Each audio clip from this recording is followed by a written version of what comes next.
MeTV is America's #1 classic TV entertainment network, airing over 60 of the greatest TV series every week. Now, MeTV presents The Golden Girls of Summer, showcasing the best of the Golden Girls. Watch Dorothy, Blanche, Rose, and Sophia weeknights on MeTV at 10 p.m. 9 Central. Log on to MeTV.com now to find out where to watch MeTV free over the air and on cable, satellite, and select streaming services. MeTV is memorable entertainment television. The following podcast may contain discussions supported by science that may be considered dangerous to some listeners and conspiracy theorists.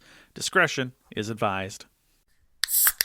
The 3 Down Greencast is brought to you by Lucky Bastard Distillers, Saskatchewan's premier distillery, and by the Pile of Bones Brewing Company, brewed in the heart of Regina.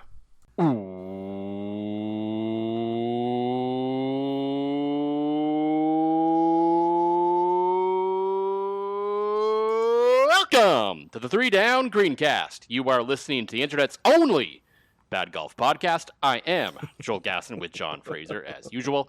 Plenty to get to as the Saskatchewan Roughriders, of course, opened their regular season with a pretty impressive win over the BC Lions, who many consider to be a favorite to win this year's Grey Cup, myself included. So big win for them. We'll get into that game. We'll break it down, share our thoughts on the game, and maybe look a little bit ahead this week to the Calgary Stampeders, because I low-key think that is an important game for this team, given the way those matchups went last year. But that's what we know in the business as a tease, folks. Yes, a tease. Normally we go way off the rails at this point. I mean, we're going off the rails. If you're expecting a football podcast. It is like, I don't think CN has any planned derailments, but that's, I guess, kind of what this is. As finally, after a planned derailment. Like a planned power outage, but like worse. We have planned for numerous occasions already. Some people have even said years to have one Joe Balaneski here on this year podcast to talk about the Dave Stadnek Invitational golf thingy tournament. Dave may be the face, but Joe is the brains behind the operation. Take that as you will. And dare I say, here's my hot take of the night. Okay. Joe, you might also be the looks, all right?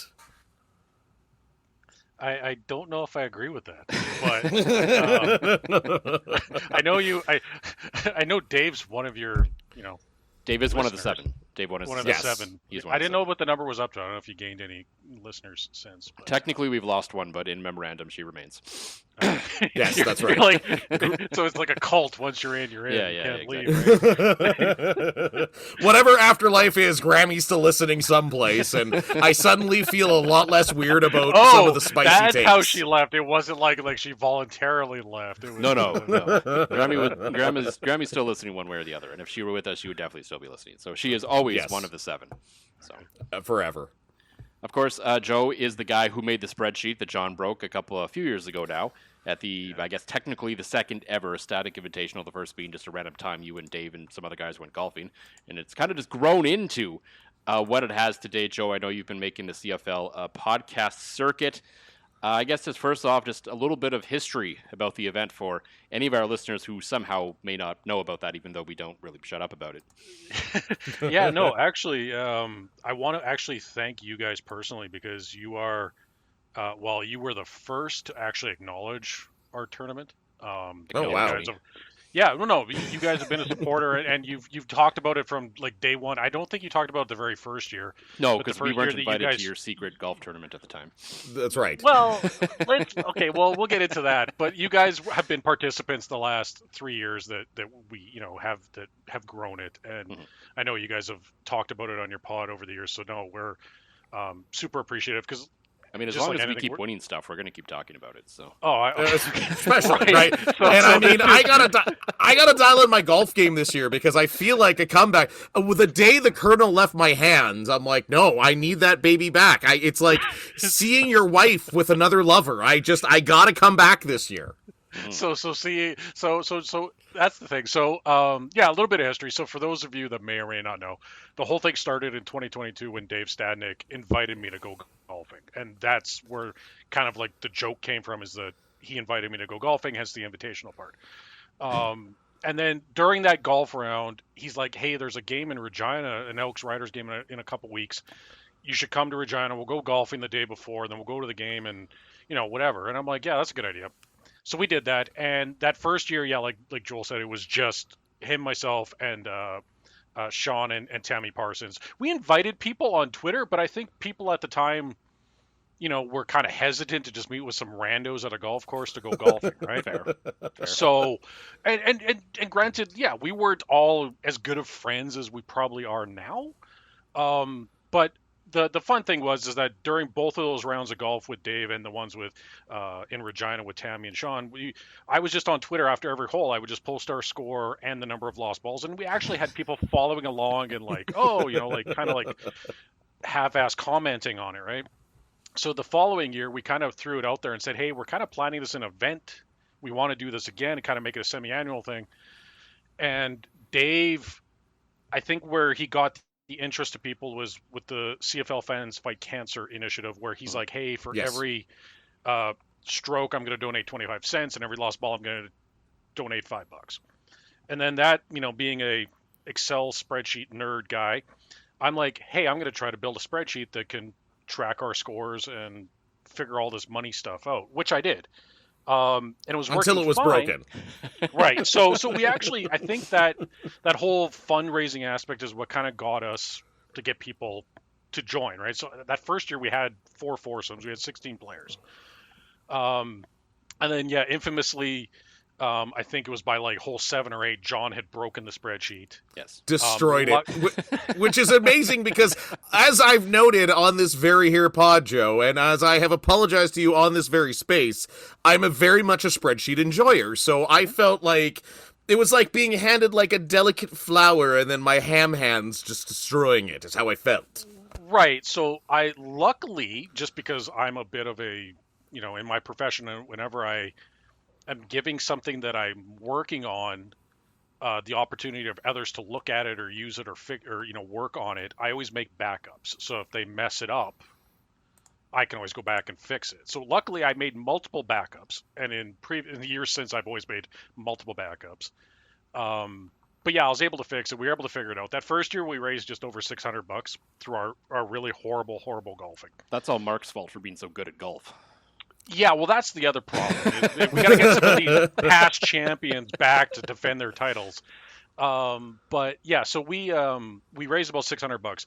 The following year in 2024 is when, again, Dave came up with this idea of sponsorships, and I think it was just that it was family members, friends of his that wanted to help with the fundraising aspect. And the way he explained it to me, I'm like, that's a genius idea, because there's a lot of people that we know that don't want to golf but want to help us raise as much money. So or can't come down to Regina for some reason. Or or can't make it to Regina. And I'm, being from Alberta, I don't really blame them, right?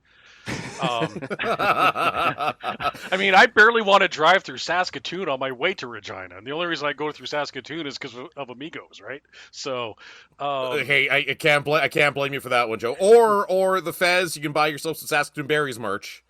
Yeah, I did do that too. The last year when I was driving through, I did that. So, and we got Mamba merch now. We'll go on a little shop. We'll go on a little like guy shopping adventure. We'll get some burritos. We'll go shopping at the Mamba shop. We'll go shopping at the Fez. It's going to be a magical time. Sounds like a plan.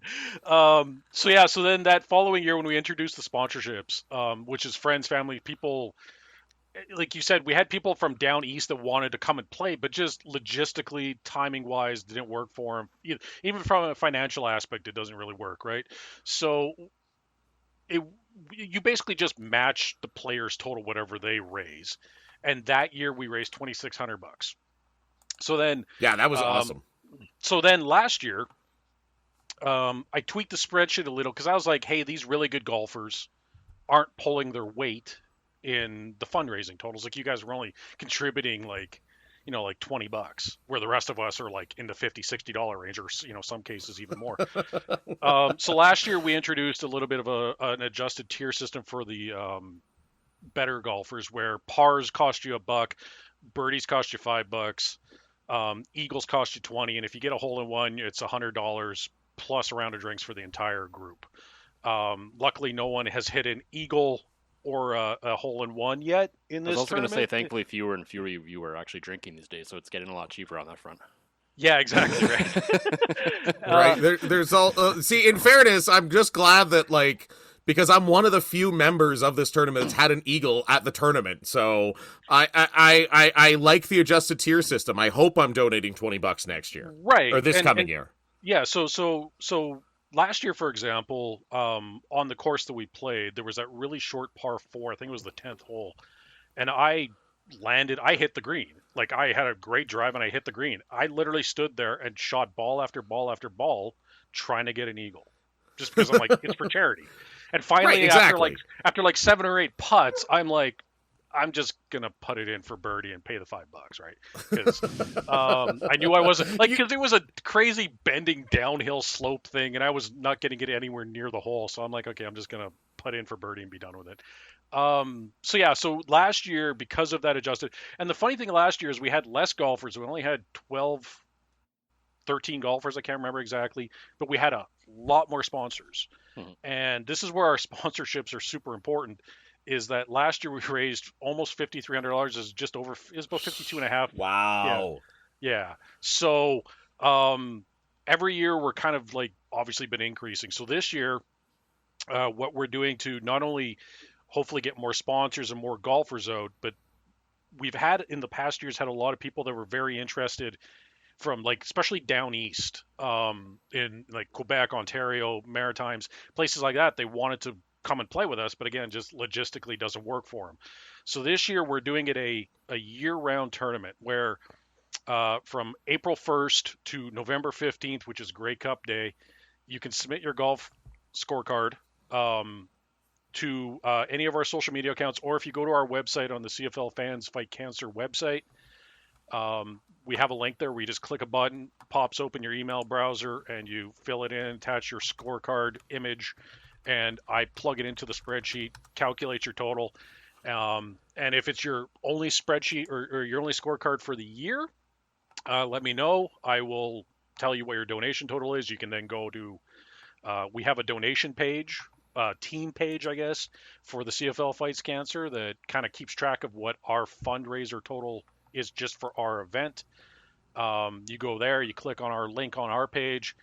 It goes to the CFL Fights Cancer Initiative, an actual donation total, but it kind of gives us like able to track what we're raising as a team. And yeah, it's super easy. The average cost for anybody that's interested in sponsoring or helping out, the average golfer is around the $50-$55, I think, on average, if I did the math right. I'm usually in that range, and I usually just round up to the 50 to make it easy. Yeah, exactly. Yeah. And for myself, I've always just doubled my total, just to give it a little bit extra.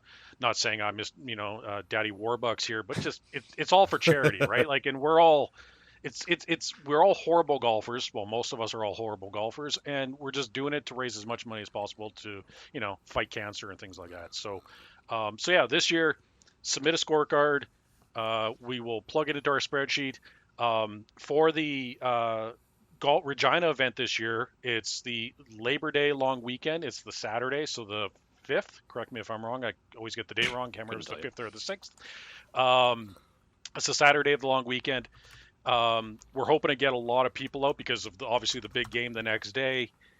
Yeah, and it's going to be, we're going to kind of do what we've done in the past, go for a round of golf in the morning and then do kind of like a post-round kind of social at a restaurant that Dave always kind of organizes. So that's to come in the future, few months here. We'll figure all that stuff out. But yeah, if we can almost double the number of players that we've had in the past and get the number of sponsorships up and all of that, I've already said it on a couple other podcasts. I would love to see for our silly little golf event here just to raise $10,000 of the total. Because I think that'd this be year, awesome. Yep. Because I think this year they're shooting for $100,000 for the overall CFL Fans Fight Cancer event. So if our goofy little golf tournament, as we'll call it, can raise a tenth of that, that kind of puts a feather in our cap to say, yeah, this is kind of like a serious thing, right? So yeah, no, it's fun. It's all for charity. You guys have both had a really good time at the last 3 years you've played it. You've obviously, like you said, covered it on this show, and yeah, we want to just get, do stuff. I want to do stuff like this to get from different demographics, because I know not everybody listens to not just your podcast or the Turf District or Piffles, or there's so many CFL podcasts. We're trying to hit every market and hit every, fan base, right? And because for example, I only listen to a handful of CFL podcasts, because if I listened to all of them, I wouldn't be able to listen to anything else, right? That's fair. I listened to 2 podcasts basically, and that's it about anything. I just Yeah, don't have time. And he doesn't, and he doesn't smell his own brand. He does not listen to us. Shut Down Fullcast is obviously in there. By the time I turn this off, I've already forgotten what I've said. Well, I will say one thing that we won't forget, and Gas, I hope you join me in this, Joe. For one, obviously want to be at the event in Regina, but Gas and I are also a group of guys. We're going on a 40th trip to a golf trip in BC here, right, playing 3 very difficult courses. And Joe, I'm going to shoot a career high at some point in that. 100%. Sure. We're talking some nasty courses that even I'm going to be career highs. But what I'd like to do is all my rounds in September, the Stadnek Golf Tournament weekend, and my 3 rounds in BC, I will be donating for all 4 of those. And some of those could be very, very, very high. Some of these BC courses do not mess around. Right. Yeah. So case in point, Chad Patrician here in Edmonton, Elks fan, he's a avid golfer, and he's been submitting scorecards. I think he's up to 6 now. I saw that already. Yeah. Wow. And what he's doing is he's doing it throughout the year. So is whatever every score round he plays, he's submitting a scorecard, and then whatever his highest total. I think he said he might think about it later on, depending on how high the total gets. But he's like, I'm gonna just donate whatever my, he puts in quotations, best round is. And by best round, he means most highest total. And I said to him, he posted a photo of him at a charity, or I think it was a company golf tournament. And I'm like, well, it looks like a great time to submit a scorecard. And he sent me an email, and he's like, yeah, he actually called it. I said, because, we all know how it is on Texas Scrambles, right? Because we all know how honest those golf scores are. Totally honest. Totally honest. And I won't lie. The scorecard, if I remember correctly, had something like 9 birdies and 3 eagles, or 2 eagles. Oh boy, that's like young levels of golf. Yeah, exactly. Right. So, and there was no lost balls, right? Wow. Coincidentally, right? So, well, it's a scramble, right? Yeah. So for the for this year as well, one thing we did change up as well. It's not just regular golf. We're opening it up to mini golf, disc golf, virtual golf. So if you've got a golf simulator, right, or if you go to a golf simulating business, looking at you, Pricey, we'll take those.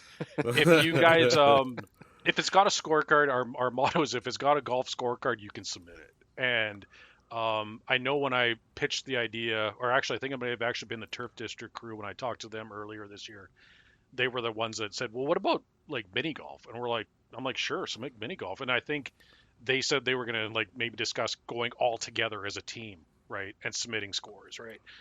Outstanding. I love it.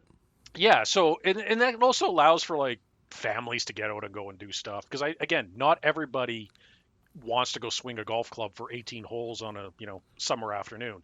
But if you can go to a mini golf, and shoot, with your family or friends or your girlfriends or whatever, it's equally just as fun. Right. But yeah, we're trying to raise as much money as possible. And yeah, so, and John, if you wanted to do something similar, like you said, you're going to submit all your scorecards. If you want to do something similar, yeah. I think that's going to be, feasible. You just have to say, okay, well, I've already told Chad, I have to literally go and build him a separate leaderboard to track all of his rounds. And then I have to somehow link his best, highest total round to the quote unquote official spreadsheet and leaderboard. I'm sure having to do that, you just really hate that. And you know what? And I'm gonna and you know what? I'm gonna give you every scorecard, and I'll give you my 4 best rounds. Now, see, me being me, that can go drastically either way. One of those might have an eagle and a few birdies, and one of those might have 10 lost balls. So, right. And we know how well lost balls play, and it's because Dave had 13 last year, and his total was almost $100. Right? Oh, yeah. So, and just for people, that may be listening and are curious about how this works. So, You think, well, how does good golfing raise more money? Well, if I go shoot a bogey or even a double bogey on a hole, that's $1.50 at 25 cents a stroke, right? But Yeah. if somebody goes and gets a par, that's actually $2 because you got 4 strokes plus the extra dollar. Or if you get a birdie, that's 75 cents plus 5. So you're giving $5.75 instead of $1.50. Like, so the good golfers actually end up contributing somewhat more. And where sponsorship comes in is that that all basically gets doubled. Every time you have a sponsor, you're basically doubling or tripling that total. So that's where the sponsors, and we're trying to promote the sponsorship this year because that's where it makes the biggest difference, right? For sponsorships, we have a link on our page. If you want to sponsor anybody, click the link, say, hey, I want to sponsor John in his 4 rounds later this year. Great. So I keep track of all that. I add it up. So every time John submits a scorecard, it gets added to the total, right? It's just, it's a pretty simple thing, I think. I don't think we're trying to make it as simple and easy as people people to submit stuff, and all the information is on CFLFansFightCancer.com. The team over there has been nice enough to set us up our own website or webpage on there. So just find us on the main page there, click the link there, and read through all of our information. If you have any questions, you can hit the submit scorecard button and it'll open up your email. You can ask questions there, or on any of the social media platforms, Twitter, Blue Sky, Facebook, Instagram. We've got, shoot us a DM. I'll answer them. Like you guys said at the beginning of the show, I'm the voice and the face of the thing. Dave's kind of just the figurehead and the namesake. So when you submit a scorecard or DM me for anything, it's actually you're talking to me and not Dave, even though everything has his name on it. So what you're saying is don't slide into the DMs looking for cookie or pierogi recipes, but spreadsheet advice. Yeah, and don't DM Dave like on his personal account, because then he just sends a screenshot to me where he says, "Hey, this person's wondering about this." Yeah. So it's that's the thing. Like Dave's a great guy and all that, but I think he's kind of just I think he's appreciative that I do all this, because I don't think that, as much as we all love Dave, I don't think he's not a very sociable guy when it comes to stuff like this, right? Like he's very, what's the word? I guess it'd be almost introverted, right? Like he doesn't like putting himself out there. That's just what I've gathered from knowing Dave. Well, it is funny. When he's out about and with a group of people, he's one of the most personable, likable, lovable people in the world. But he's not. I'm the exact opposite. Like I'm like John. I'm like you. Like I'll talk to anybody about anything.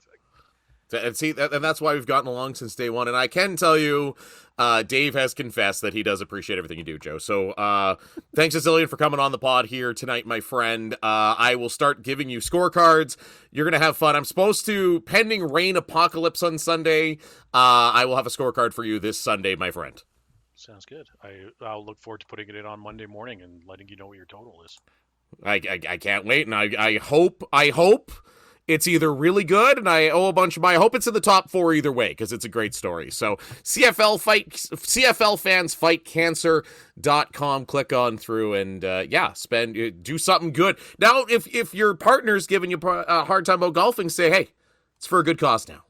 When I found out I was going to be a parent, I immediately felt a lot of anxiety and worry. So I went on to BetterHelp to try to look for a therapist to help me with that. My relationship with my family and with my boyfriend and with myself were suffering. I really needed help. I was ruminating a lot. Really getting those thoughts out to a therapist and getting feedback was just life-changing. Discover what BetterHelp Online Therapy can do for you. Visit BetterHelp.com today. Well, thanks again to Joe for joining us to talk about the Stadnek Invitational golf thingy.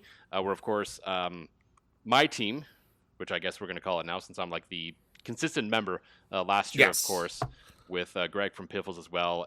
We won, and Glenn as well, of course, Glenn Chernick. We essentially defended our title as the team champions and took home the Colonel.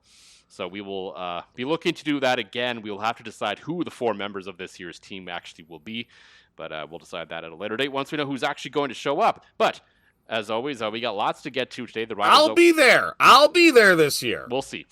We'll see if we let you back in.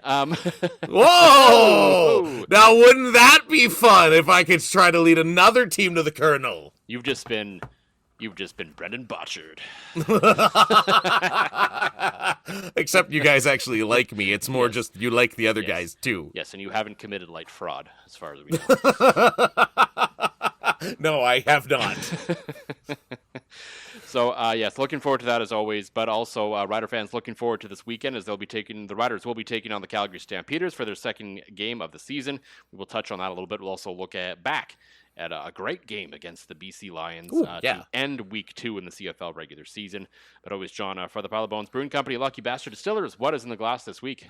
Well, the vodka and lemon from Lucky Bastard is already gone. I drank that while remembering some of my Stadnek highlights there with Joe. But in the glass, as it is a traditional double fist night, because you and I both went through it at work today.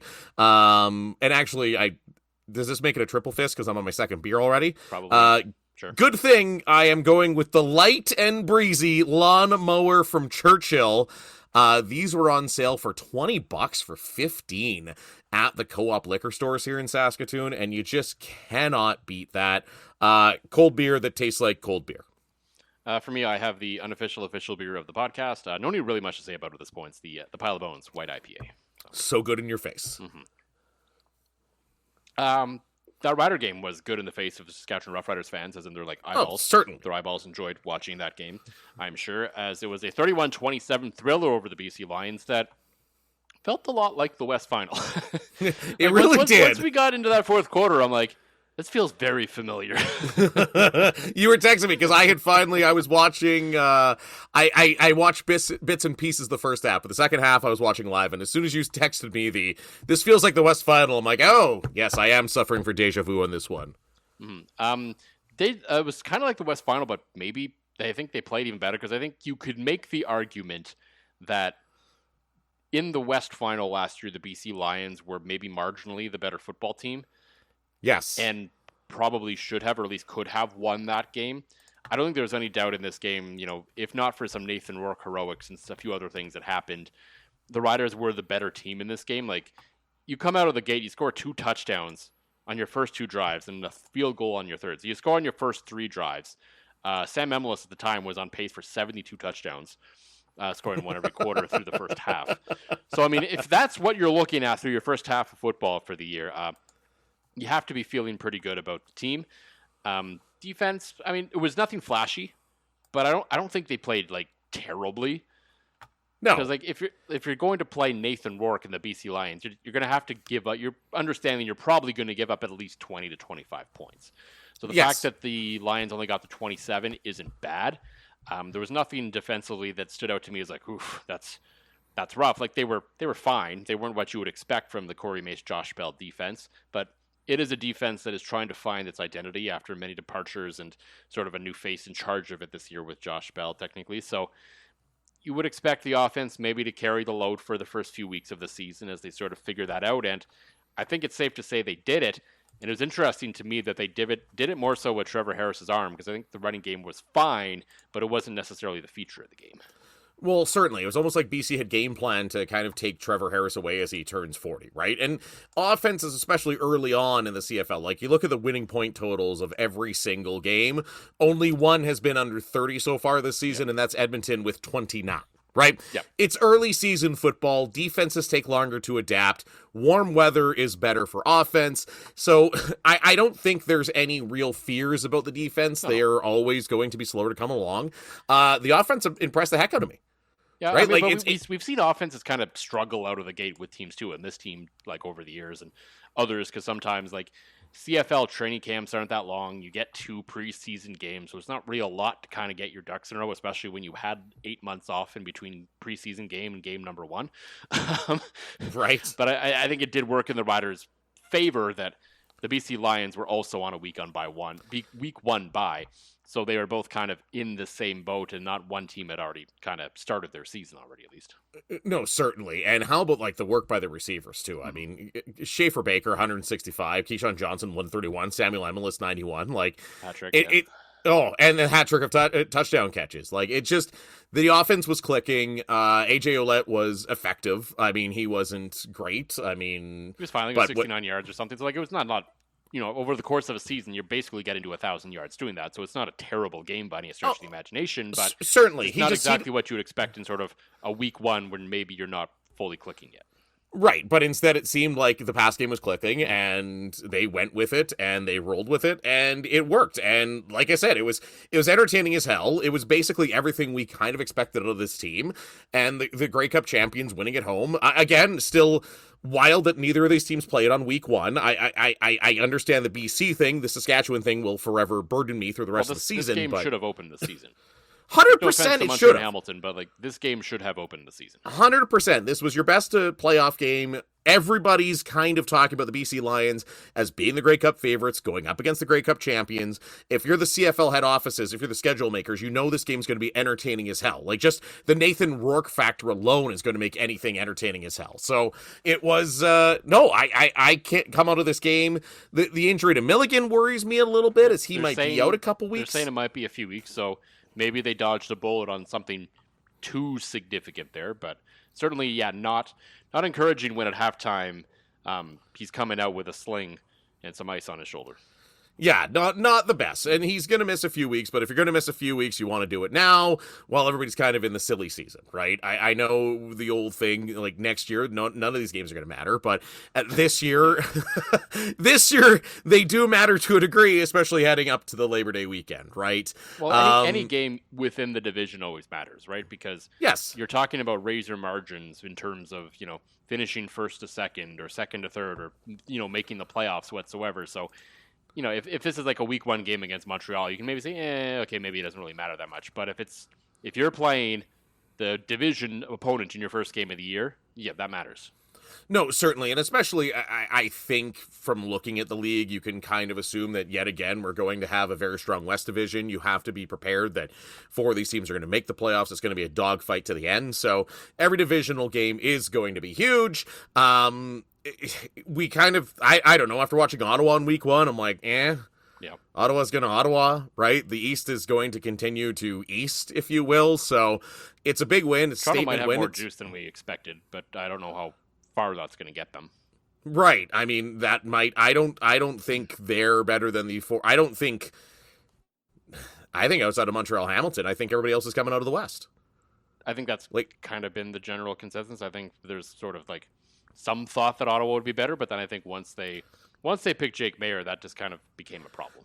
Yeah, I don't know why Ryan Dinwiddie was doing that. That was a real head scratcher there, especially now that Drew Brown has proven to be largely better than Jake Mayer just about everywhere else he's been. So, but yeah, big win, and Saskatchewan doesn't get any easier. You get 2 divisional games to start the season. So there you go. Have at it, boys. Mm-hmm. I guess, yeah, just the sort of mild concerns from the game. Obviously, the Roland Milligan injury is something that stands out as sort of the worst thing that happened in that game. We saw the typical sort of mid-game lull from the offense that sort of allowed the BC Lions to get off the mat. Again, something to keep an eye on. But I think watching a lot of the games, it seemed like, we talk about it all the time with Saskatchewan, that is, they just go to sleep for a quarter. That seems to be the trend amongst all the teams, especially Winnipeg. Well, you're never going to be like fully clicking for an entire 4 quarters, but it's just weird how like they are so good at start in patches and so good at the end in patches, and it's just always the middle. Like there's an old saying in football that like the middle 8 is what wins you a football game, and the Riders always seem to suck at that, yet they win football games. they always do find a way. They've got the clutch gene, they've got the fast start gene, so it worked for them last year. It's 1-0 this year. At this point, it's they are who they thought we are. Yeah, and I guess maybe some questions about, could some luck sort of go the other way on them? Will there be a sort of a regression to the mean with the secondary based on the drops in the secondary? But nothing really that you're like, ooh, there's a real concern with X coming into after that game. For some, I mean, they did have a couple chances to pull the knockout blow. Like the pick 6 from Campbell would have been it. Hale missing a field goal, right? It's yep.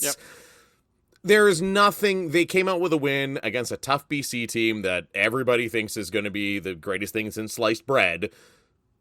and they did their job in week 1, right? So nothing, no alarm bells, nothing. They did their job. They did the thing. They did. Some fans a little concerned about some of the empty seats in the stadium for that game. Yeah. Attendance was announced at 30,168.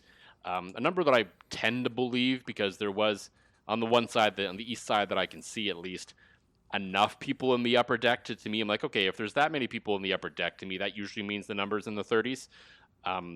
But again, there's just a lot of people around the concourse. And I know, like, yes, I agree. You know, you're defending Grey Cup champions, the banners being unveiled, all that sort of stuff. It should be sold out. I don't think in today's day and age, though, that any number over 30 is bad. I just think the riders and the scheduling is a whole mess that takes a lot of moving parts to make it happen. I understand that. But the riders have been on the record saying that they like that Saturday 5 o'clock start. Because historically, that was the easiest game for the people out of town to get to. In a lot of ways, it still is. And I'm sure a number of people still did it. However, based on last season, when we saw the only other game that sold out all year was the 2 o'clock Saturday start. I believe it was 2. Right. It was 1, 2, something like that. It was an early afternoon start. Yeah, it was one of those times. And I know they sold a pile of tickets to families that day, and locally, and there's family packs and the whole thing, all that sold well. But I think that obviously works for kids and to get that crowd out that you don't normally get throughout the course of the year. However, I think it also works better for the out-of-towners because of where everything's at financially right now. You get more people coming in from out of town because now you don't have to spend the night. You don't have to. Like, once you get off, like, the game's done by 8, you're probably out of the area kind of by 9. You're like, do I really want to drive back to Saskatoon or PA or Moosomin or wherever tonight? Probably not. No. Right? Especially if you've been sitting in the sun, somebody's going to have to drive usually. Night games, the beers are flowing. You're usually thinking of a hotel. Yeah. And, like, it doesn't seem like a lot, but if you suddenly can save, $150, $200, $300 because you don't have to rent a hotel room or two that night, that's not insignificant. No. Right? So I think, and maybe this is my personal bias because I love afternoon football. I think any sport outdoors should be played in the sunlight.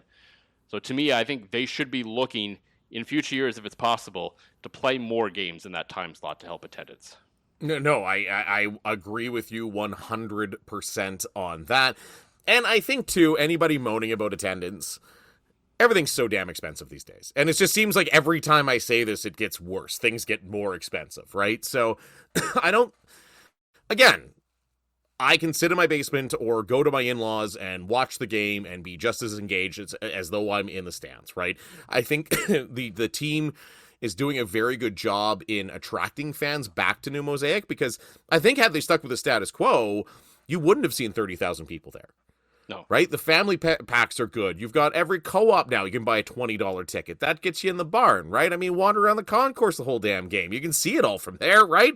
So they're doing some very good things to combat, this is a team that it's not just a Regina team. This has to, for the riders to sell out, it has to be a regional effort. And at gas at $2 a liter and hotels at $200-$300 a night, or Verbos where you got to clean up every speck of dust off of every counter or you get charged a cleaning fee.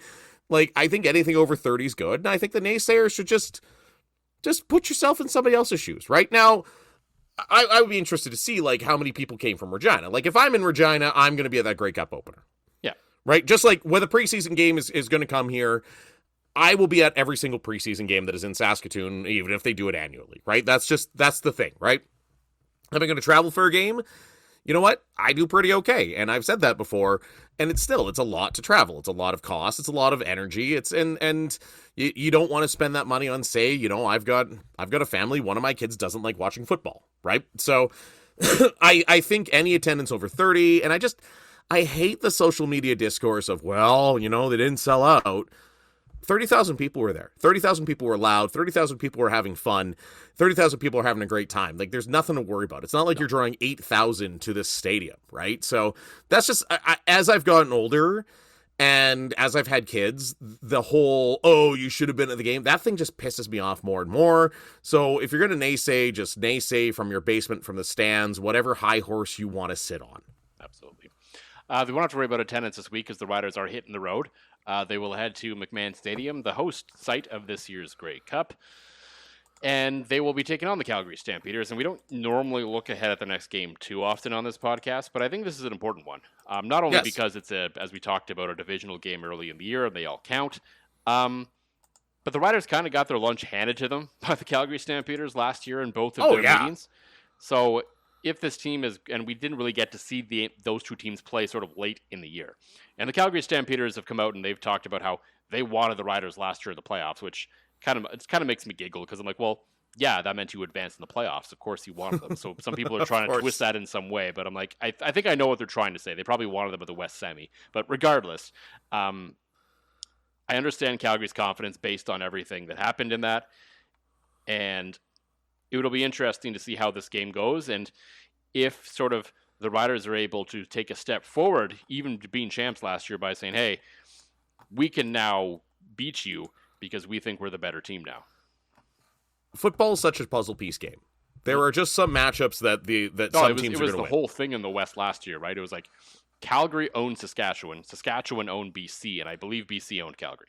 Yeah, it was the old like Office meme with Dwight and Toby and Michael Scott all pointing their fake guns at each other, right? That was the West last year. But I still think, in how many years has Calgary been the big bad for Saskatchewan? Right? And I like that it's back to that the only team to really make them bleed their own blood last year was the Calgary Stampeders. I love the bravado of the Stamps coming out and saying, yeah, we wish we got you in the playoffs last year, because they knew the matchup worked, right? So I like the bravado. I love that the Stamps are kind of back to being the big bad, and I'm interested to see, does that puzzle piece still fit for Calgary? Are the changes these two teams made, is Saskatchewan able to go Death Star mode on them now, or is Calgary still that Achilles heel? And getting them in week 3, your second game of the year, whatever happens, we're all going to be looking ahead the next time these teams play each other to see what has changed. Absolutely. So this will be, I think, will be a good tone setter. I think we sort of expected last week's game to be very good between two very good teams that are, I think, considered probably two of the top 3 or 4 Grey Cup contenders. Calgary's kind of on the peripheral of that. So this will be a good test, I think, for both teams to see sort of where they stand at this point in the year. No, certainly. And absolute worst case, Gas, we can just get Danhausen to curse the Stamps. Absolutely.